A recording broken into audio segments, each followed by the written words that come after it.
প্রিয় দর্শক, আজকে আমি স্মলিত পার্কে আছি। বিশেষ করে এখানে একটা স্পোর্টস ফেস্টিভ্যাল হচ্ছে, খুবই ব্যতিক্রম। কিন্তু স্পোর্টস ফেস্টিভ্যালে আসার পরে অন্যান্য সময় অনেক স্টলের সাথে আমরা কিন্তু আজকে এখানে একবারে তাজা তরি তরকারি, যেটা বলে আমরা লাল শাক, আমার যেটা সবচেয়ে ভালো লাগে সেই লাল শাক এবং ডুগি আপনারা দেখতে পাচ্ছেন। অনেক বড় করে সেই ডুগিটা এখানে তৈরি করা হয়েছে এবং আরও অনেক কিছু আছে।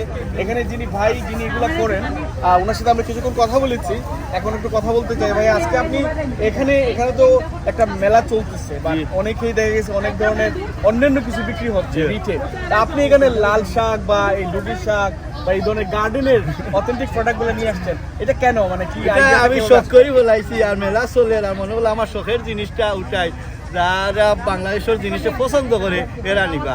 তো আজকে আমি লইয়া আইছি যে বাংলাদেশের যে ফানিকলগুলো আছে, আনছি, এরপরে লম্বা ডাটা বা কিতা টেঙ্গা কই ওটা আনছি, এরপরে লাল শাক আনছি, আর মিঠা কদু, আর বাংলাদেশের আলু আনছি। আমারও আরো বই কাইনো আইসো নেই নাকি আমার। আমি একটু জানতে চাই, মানে নর্মালি তো এখানে যে ডুগিটা আছে, একটু যদি কাইন্ডলি আমরা একটু দেখি, দেখি একটু লম্বা করে একটু ডুগিটা একটু দেখি। তো আমরা প্রিয় দর্শক এখানে দেখতে পারবেন অনেক লং কিন্তু এই যে ডুগিটা। সো আমরা একটু জানার চেষ্টা করবো আসলে এত লং ডুগি আপনি কিভাবে করবেন, মানে এটুকু অনেক কষ্ট করে করছি। ফর্মুলাটা কি? ফর্মুলা হইলো ওইখানে গ্রিন হাউস আছে, মানে ঠান্ডা বেশি ভালো হয় না, একটু ইয়ালো মরি যায়।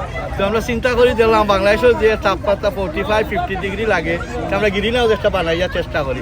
গ্রিন হাউস বানানোর পরে মাশাআল্লাহ আমরা দেখছি এই ডুগিটা বড় হয়, 50 ডিগ্রি 60 ডিগ্রি সেলসিয়াস থাকে, আর অল্প পানিটা খরচ হয়, মেঘর পানি আমরা সেভ করিয়া দিয়ে আমরা মানে এর আগে কি এভাবে ডুগি হইতো? আগে আমরা অত এক্সপিরিয়েন্স আসিল না, বাদে আস্তে আস্তে করা বাদে হয়েছে। এগুলো কত করে বিক্রি করেন?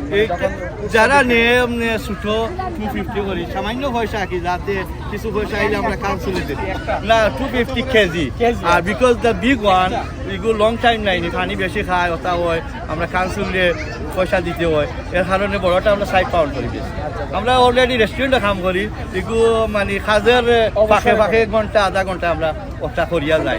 এখন কামও যাইতাম কি, আমি তারা ওটা গাড়ি বাড়ছা যাইতাম কি, আমার বড় গাড়ি। ওকে, আমার নাম মোহাম্মদ আইনুল হক।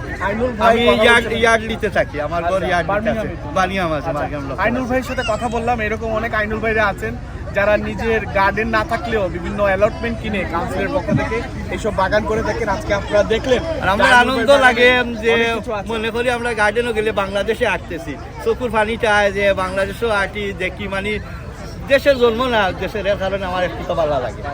আমরা শুনছিলাম আইনুল ভাইয়ের কাহিনী, এরকম অনেক বাগানি আছেন। ধন্যবাদ আপনাকে। অনেক বাগানিরা আছেন এরকম শখ করে এই মেলাকে কেন্দ্র করে অনেক বাগানের অনেক সবজি বিক্রি করতে আসেন। এটা আসলে অনেকটাই আনন্দের। কেমন কত দিয়ে কিনছেন আজকে এটা? আচ্ছা, কেমন? আচ্ছা, এই ধরনের এই যে অনেক লম্বা করে এই যে ডুগিটা আপনারা কিনছেন, এটা কেমন, মানে কি দিয়ে রান্না করবেন? আজ এর আগে রান্না করছেন এরকম, মানে কেমন লাগে স্বাদ? আচ্ছা, থ্যাংক ইউ।